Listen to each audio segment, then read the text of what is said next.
Muito bem, eu vou entrar na quinta-feira, irmãos, já para poder explicar isso usando Zacarias capítulo 4. Quinta-feira o título é O Dispensar da Palavra Profética. Em Zacarias 4, 2 é o versículo. Olho e eis um candelabro todo de ouro e um vaso de azeite em cima, com as suas 7 lâmpadas e 7 tubos, um para cada uma das lâmpadas que estão em cima do candelabro. Então, na quinta-feira, na página 63, veja a figura que representa a visão descrita em Zacarias 4. E essa visão, irmãos, ela representa como Deus, ele alimenta a sua igreja. Então você vê ali as 2 oliveiras e o número 2 é o número do testemunho. Então por isso que tem 2 oliveiras, por isso que tem 2 bicos de ouro. Não é que representa 2 pessoas, mas que aquilo é para o testemunho de Deus. Em Apocalipse nós vemos que a igreja, como candelabro, é o quê? É o testemunho de Jesus, brilhando nessa era tenebrosa para mostrar para as pessoas, olha, esse mundo está em trevas, mas aqui nós andamos segundo a palavra de Deus. Então é importante entender isso. Então não há 2 candelabros. É um candelabro representando a igreja que tem o seu aspecto universal e o seu aspecto local em cada cidade. Por causa do tempo, irmãos, não vai dar tempo de eu detalhar. E também não vai dar tempo de eu entrar em todos os pontos da quinta-feira. Normalmente eu não faço isso de verdade, eu entro em alguns. Então é muita riqueza, irmãos, que se a gente for trabalhando, se a gente for cavando, o Senhor fala muito conosco.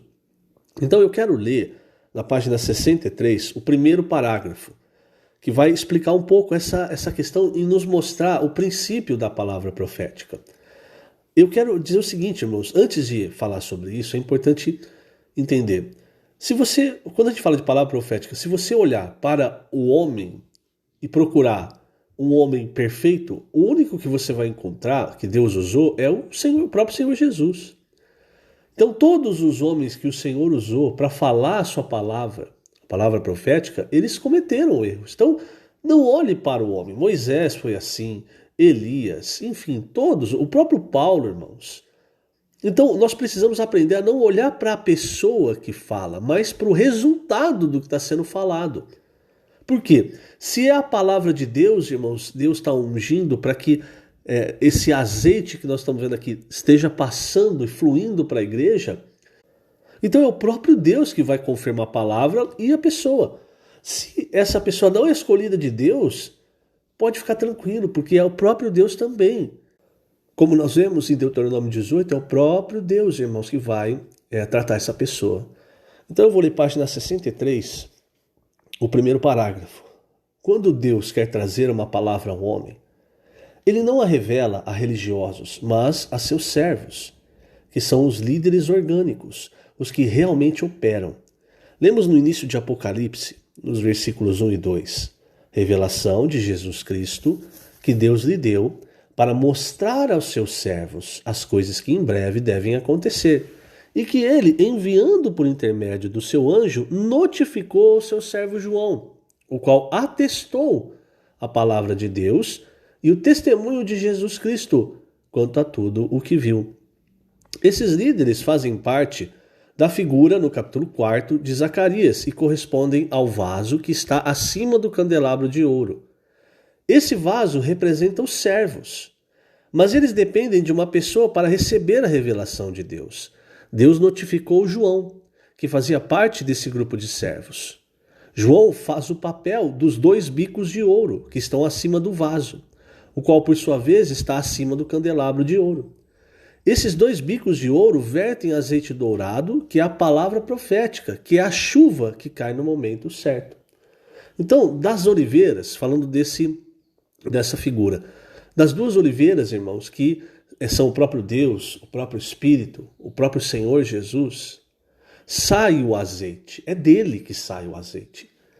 Então o bico de ouro, esses 2 bicos de ouro, eles recebem e repassam. Então ali, se você olhar nesse versículo, esses 2 bicos de ouro são representados por João. Quando você vê Paulo falando com Timóteo na segunda epístola, você vê ele, eu não vou ter tempo de ler esse versículo, mas você vê Paulo falando para Timóteo, olha, o que você ouviu de mim, através de muitas testemunhas, você transmite a homens fiéis e idôneos. Então, esses homens fiéis e idôneos, eles são esse vaso. Por quê? Porque ao receber essa palavra, irmãos, são esses que vão então transmiti-la para as igrejas, que são representadas pelo candelabro. Por isso que tem 7 tubos saindo da vasilha. Então, em todas as igrejas, Deus tem os seus servos fiéis, seus servos idôneos, que recebem essa palavra e transmitem. E o resultado é o quê? É o candelabro permanecer brilhando. E quando você vai para Éfeso, a primeira carta em Apocalipse 2, você vê o Senhor dizendo assim, eu tenho contra ti que abandonaste o teu primeiro amor.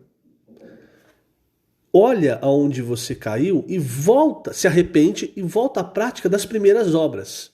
O que indica que o primeiro amor está relacionado com obras. Por quê? Porque o amor, o primeiro amor, o ágape, ele é o fluir da vida de Deus para nós. E quando ele flui, irmãos, ele não flui para ficar dentro de você. Ele flui, como nós começamos a dizer hoje, para causar algo. Então, é igual a chuva que cai, em Isaías 55, né, fala que ela cai para dar semente ao que come e ao que semeia. E em Joel nós vemos, ela faz encher os lagares. Então, a palavra de Deus, ela quer produzir algo, irmãos. As nossas obras, elas não têm que vir de nós mesmos, elas têm que vir desse fluir. Mas aí o que o Senhor falou? Ele falou, olha, você tem que se arrepender e voltar à prática das primeiras obras. Por quê? Porque as últimas obras da igreja em Éfeso não estavam sendo agradáveis ao Senhor. E aí a gente vê a situação da igreja em Éfeso, ali principalmente quando Paulo manda Timóteo para lá.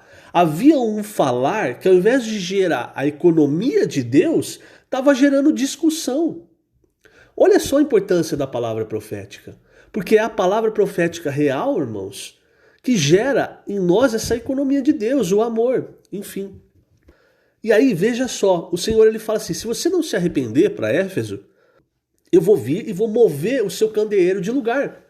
Como se o Senhor dissesse, olha, a expressão da igreja vai acabar, porque eu não estou me agradando, vocês não estão testemunhando de mim.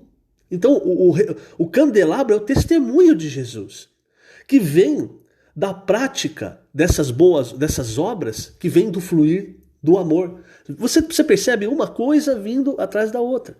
É aí que o candelabro brilha, é aí que as pessoas vão olhar e ver em nós o próprio Deus, e não nós, entende? E aí você vê essa figura de Zacarias 4.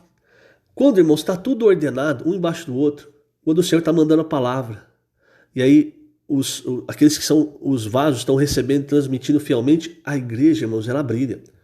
O testemunho, as pessoas veem o testemunho de Jesus. Veem, a glória não é de homens, a glória é de Deus. Eu preciso encerrar por causa do tempo, mas perceba o que essa palavra, o que nós temos ouvido, o que essa palavra tem produzido. E você vai perceber que o que ela tem produzido é o testemunho de Jesus, quer dizer, esse candelabro brilhando forte nessa era, para mostrar, hoje Deus não está preocupado em fazer milagres com dinheiro, com as coisas. O que Deus está preocupado é em produzir essa rede de amor entre nós, salvando as pessoas do império das trevas e edificando então o corpo de Cristo para que o Senhor possa voltar. Que o Senhor te abençoe grandemente nesse dia. Lembrando, estamos colocando essas gravações na página do YouTube da Igreja em Ribeirão Preto. Que o Senhor te abençoe grandemente. Jesus é o Senhor.